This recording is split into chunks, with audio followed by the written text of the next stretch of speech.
Les réformes judiciaires menées par le ministre d'État à la Justice, Constant Moutamba, une conférence débat a été tenue ce jeudi. Plusieurs personnalités du monde judiciaire et aussi politique y ont pris part. Comment rendre plus fluide la circulation routière dans la ville de Kinshasa? Un vaste programme de désenclavement et de désengorgement des rues de la capitale qui prend forme à Kinshasa. La commune de Makala en est la première étape. Et depuis sa notification en tant que gouverneur, Bobo Boloko a été autorisé à regagner la province de l'Équateur. Un ouf de soulagement pour la population qui voit déjà un élan de développement. Et au Soudan, des affrontements intenses opposent l'armée aux paramilitaires à Khartoum. Des bombardements et des tirs d'artillerie ont secoué ce jeudi la capitale soudanaise.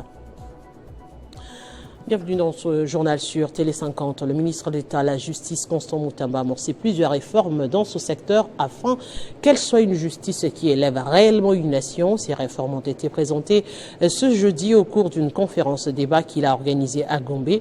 L'activité s'inscrit dans le cadre des missions et injonctions très claires lui confiées par le magistrat suprême Félix Tshisekedi.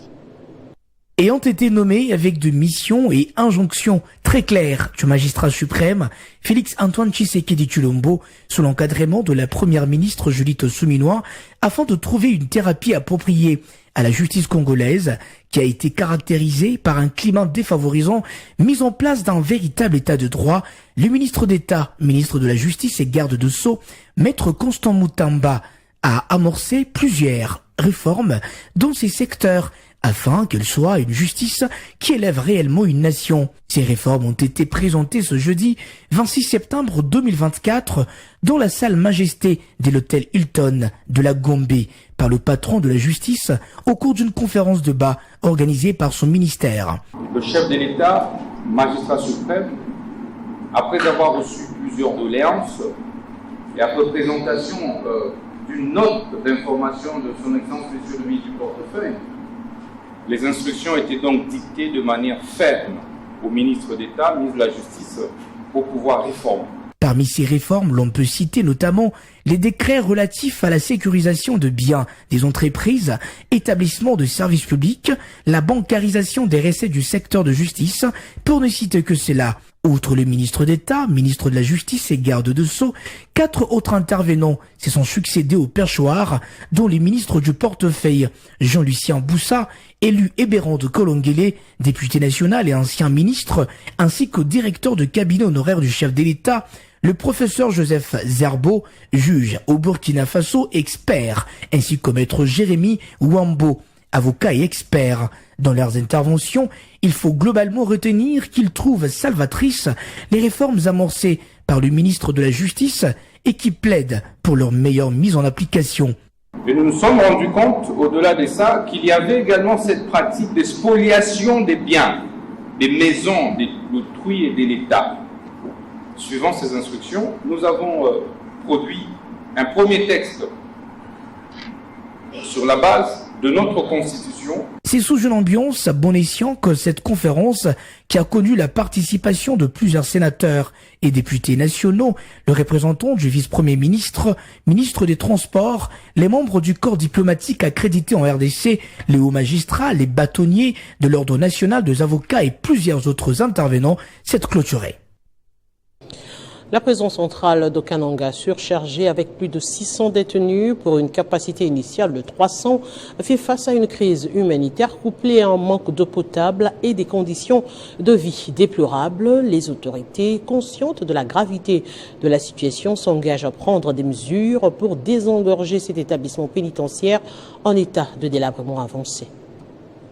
La prison centrale de Kananga, initialement conçue pour accueillir 300 détenus, fait face à un problème de surpeuplement alarmant. Selon les coordonnateurs provinciaux de l'Association congolaise des droits de l'homme, cet établissement pénitentiaire compte désormais plus de 600 détenus. Ces derniers soulignent que la prison ne souffre pas seulement de la surpopulation, mais également d'un manque crucial d'eau potable pour les détenus, ce qui aggrave leurs conditions de vie. À ce jour, on est au-delà de 200% de sa capacité d'accueil, c'est-à-dire le nombre avoisine déjà au-delà de 600 personnes. C'est une situation inquiétante.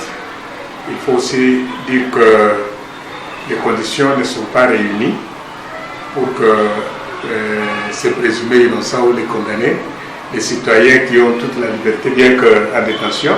Arthur Padingani indique que des discussions sont en cours entre toutes les parties prenantes pour mettre en œuvre les mesures annoncées par les ministres nationaux de la Justice et garde des Sceaux visant à désengorger cette maison de rééducation. Il y a déjà un travail que nous avons amorcé, puisque nous avons entendu que le ministre de la Justice et des garde des Sceaux sera aussi dans nos milieux.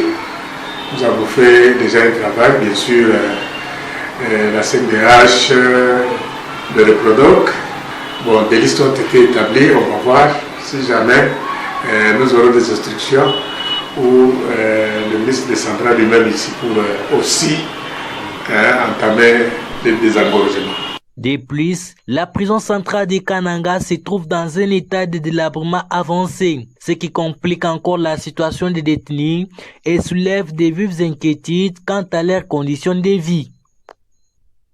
La problématique des enfants affectés par les conflits armés dans l'Est de la République démocratique du Congo a été au menu des échanges entre le gouvernement de la République démocratique du Congo via le ministère de l'Intérieur, Affaires étrangères, Affaires sociales, Action humanitaire et solidarité nationale et les ambassadeurs du Canada et de la Norvège. L'objectif de ces échanges est de vulgariser le rapport de l'ONU sur les défis sécuritaires et mobiliser les acteurs clés pour mettre fin aux conflits armés dans cette partie de la République. Face à la recrudescence des conflits dans l'Est de la République démocratique du Congo, plusieurs États ont joué un rôle important dans la création du mandat des Nations Unies pour les enfants dans les conflits armés.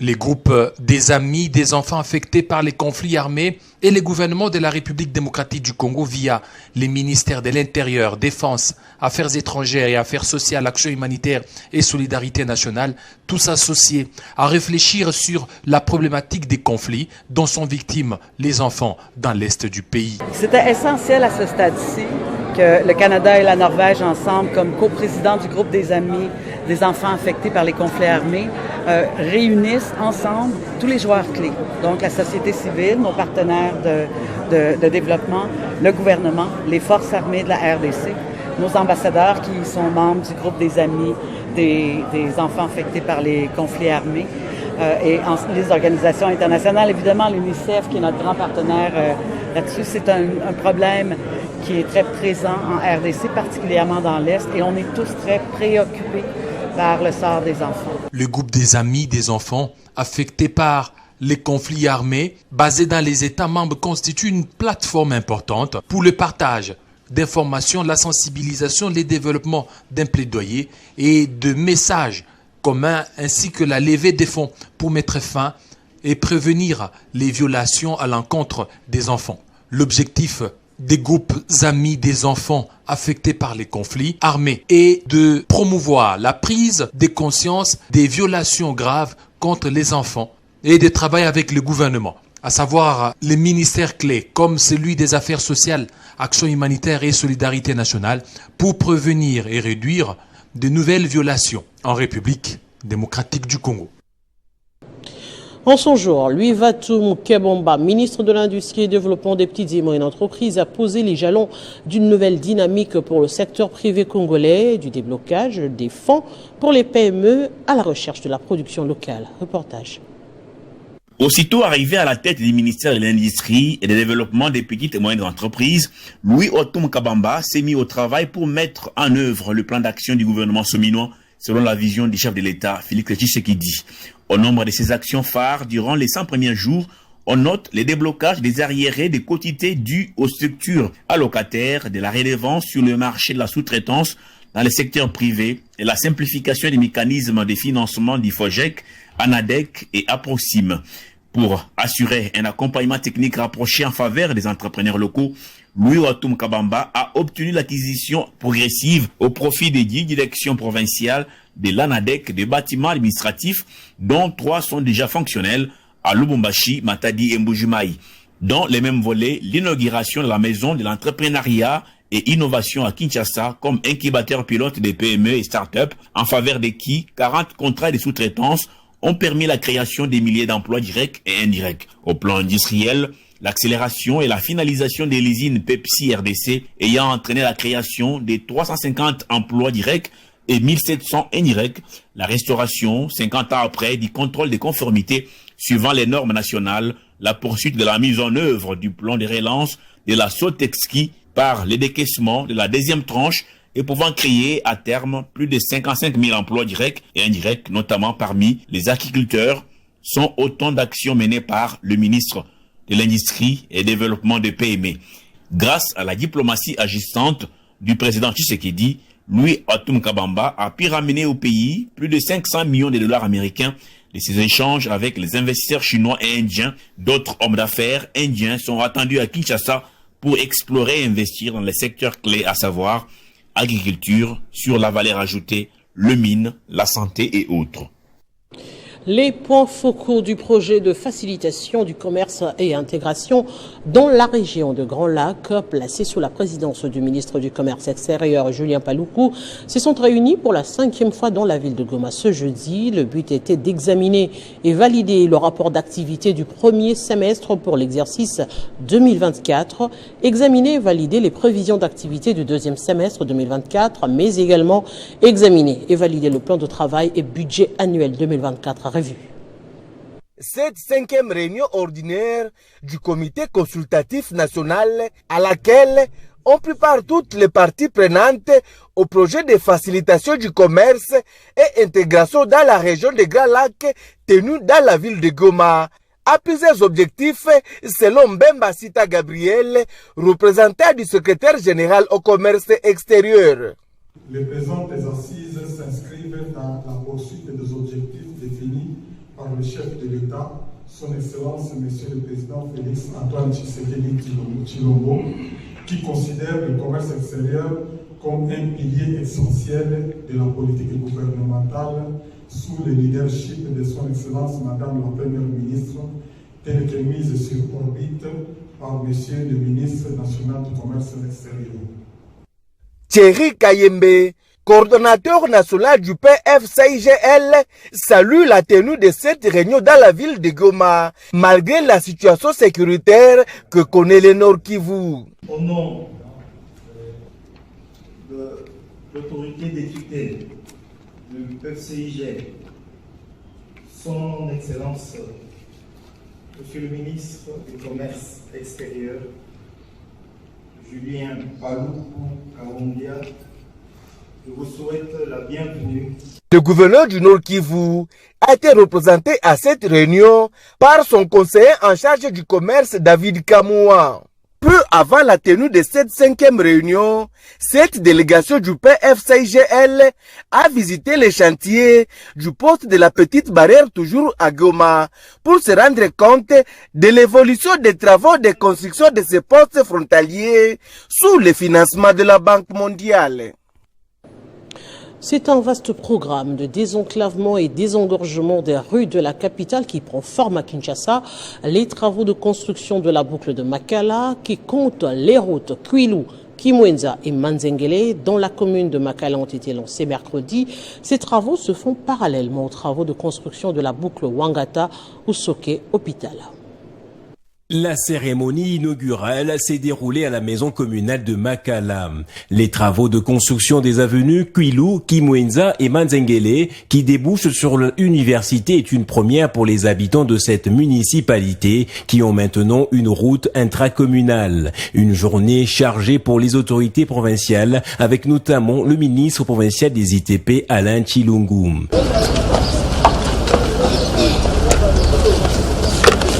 En tout, ces 5 kilomètres qui seront construits en béton armé par l'entreprise Safrimex pour une durée de 12 mois. Cette boucle revêt une importance capitale si l'on considère qu'elle va désengorger l'avenue Université et Bypass qui connaissent constamment des embouteillages. Le gouverneur a voulu que les deux chaussées soient en béton pour que ça puisse bien résister. Vous savez, l'asphalte chez nous ici, c'est un peu difficile.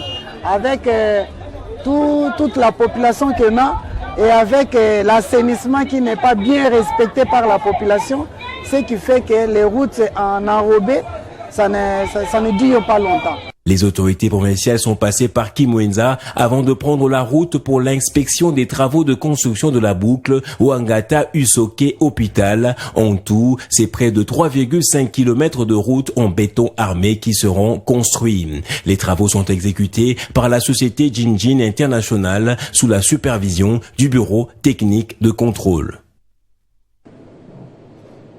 Parlons éducation. L'université du CEPROMAD poursuit bien la lancée scientifique avec le système LMD, avec une nouvelle thèse de doctorat qui porte sur les poissons du lac Kivu en République démocratique du Congo à travers le modèle Nzibade.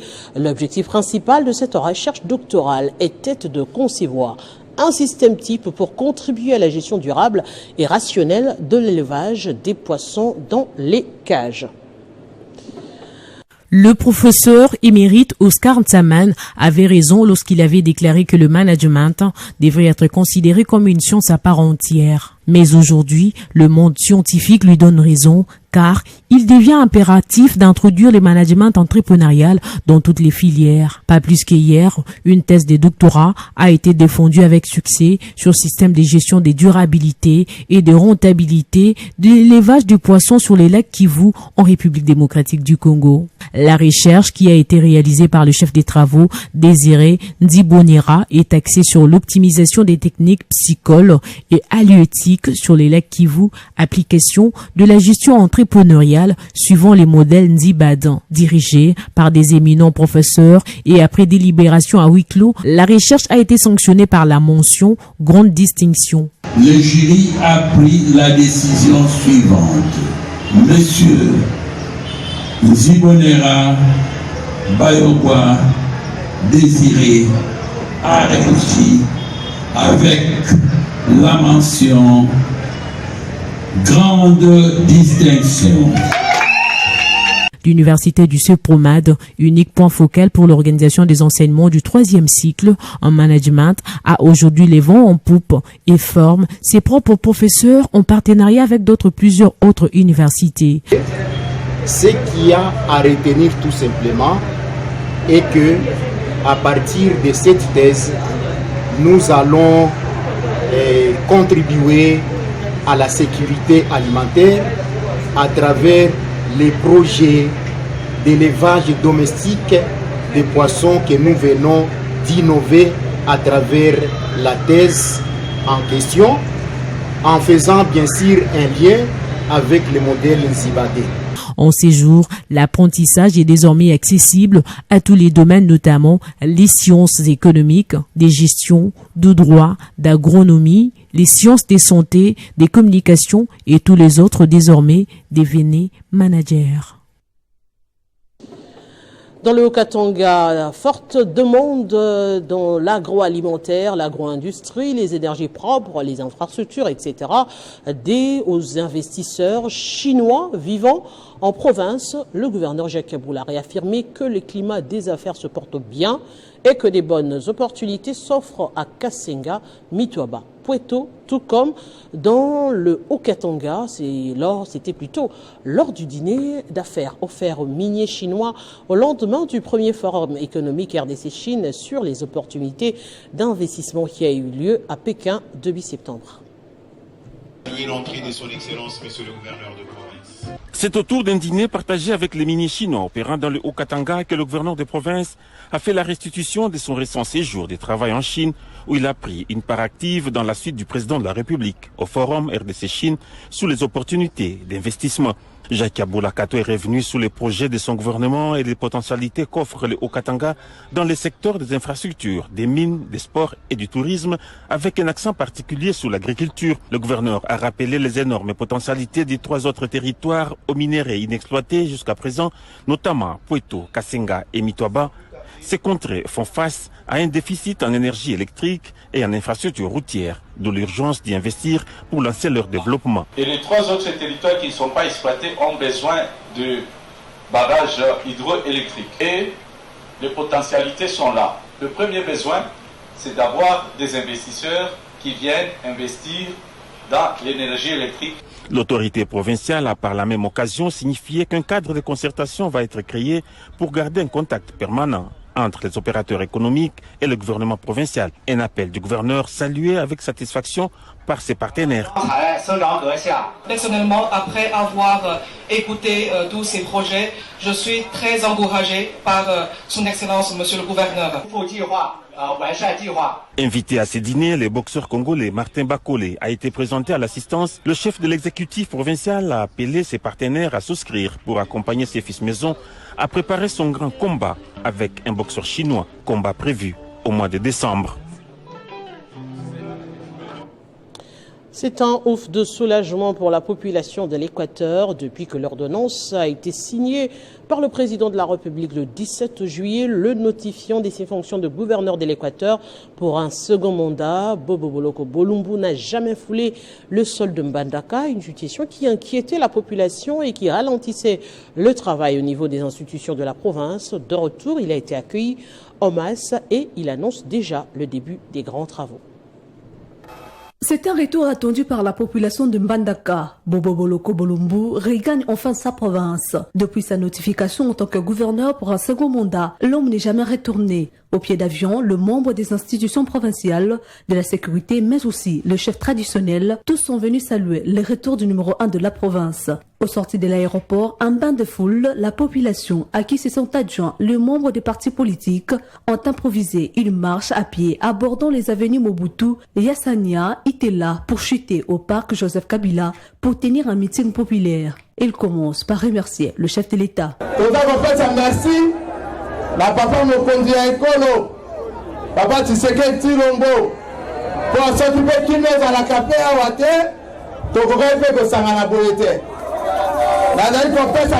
Merci. Son séjour prolongé à Kinshasa était sur invitation du vice-premier ministre, ministre de l'Intérieur, mais ça ne l'a pas empêché pour prendre quelques contacts pour le décollage de la province. Bovanda wa la police azanga kimi tukazimi tukaba moniteur vidéo 2500 tonnes ya bangre chimique okoni botambu ma isangu obaki botambu ma nguba ezali na poro yo natra mabeto maram basa café. Un discours aussi focalisé sur les actions à mener pour l'électrification de la province, socle de tout développement. Olualaba, le directeur provincial en charge de l'assainissement de la ville de Kolwezi, poursuit ses travaux d'évacuation des immondices pour rendre la ville propre. Ces travaux sont exécutés sous l'impulsion de la gouverneure Fifi Masuka Saini.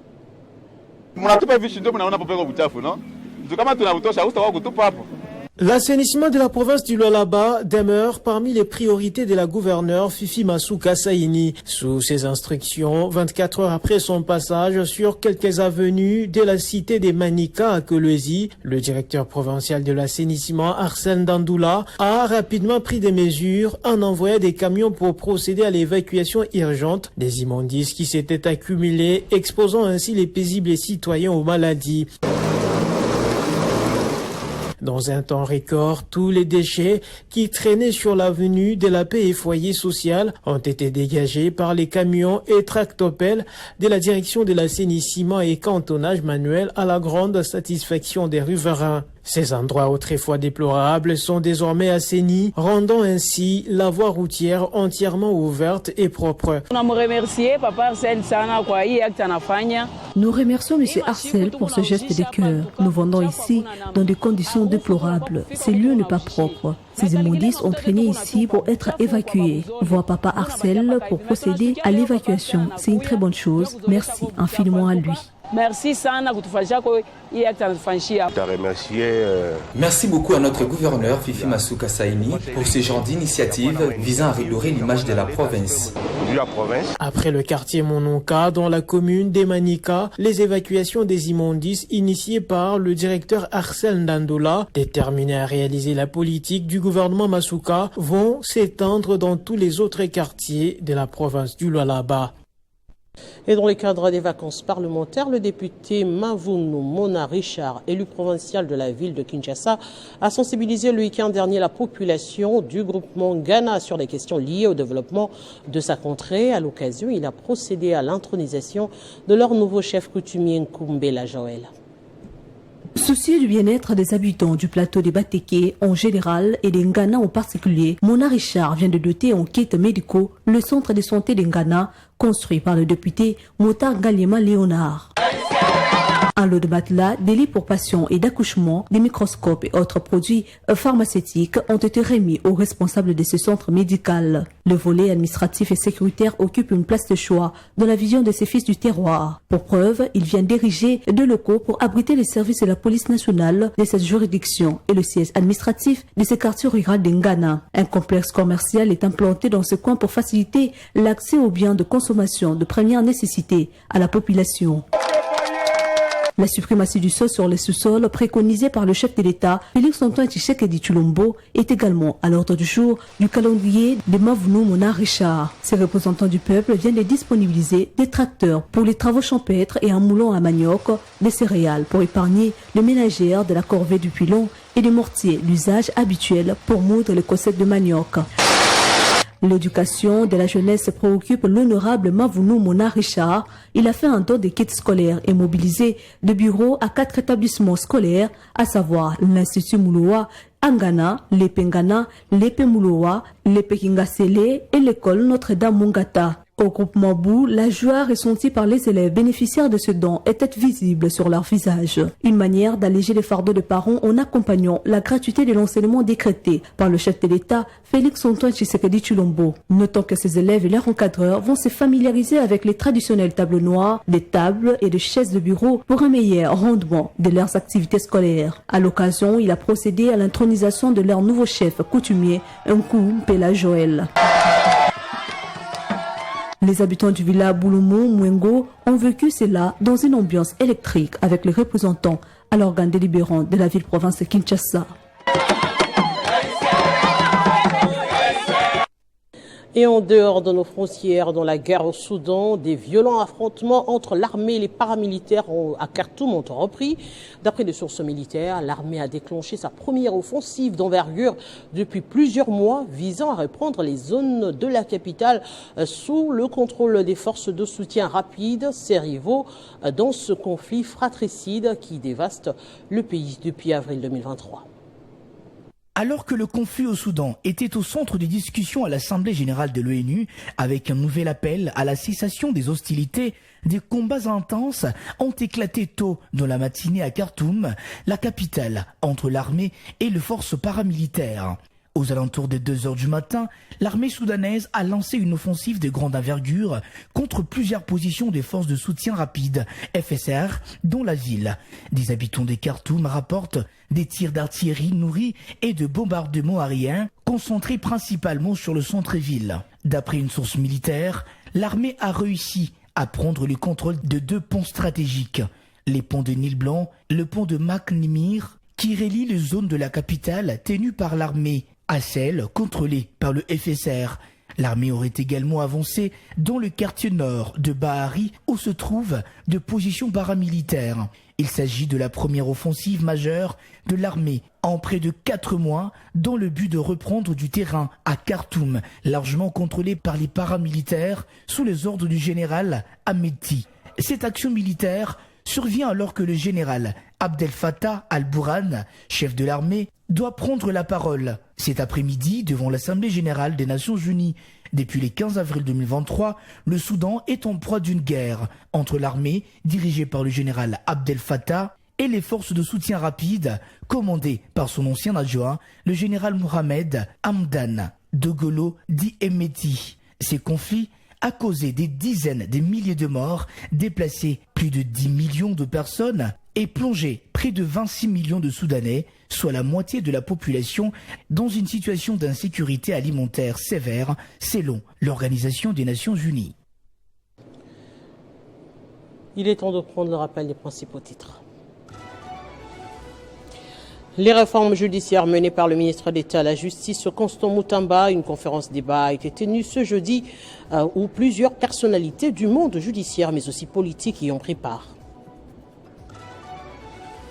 Comment rendre plus fluide la circulation routière dans la ville de Kinshasa? Un vaste programme de désenclavement et de désengorgement des rues de la capitale qui prend forme à Kinshasa. La commune de Makala en est la première étape. Depuis sa notification en tant que gouverneur, Bobo Boloko Bolumbu a été autorisé à regagner la province de l'Équateur, un ouf de soulagement pour la population qui voit déjà un élan de développement. Et au Soudan, des affrontements intenses opposent l'armée aux paramilitaires à Khartoum.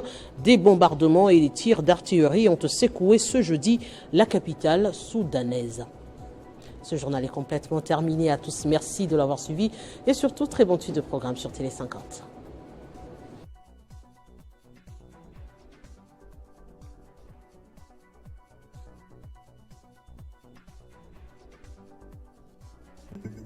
Retrouvez toute l'actualité en continu sur www.tele50.cd.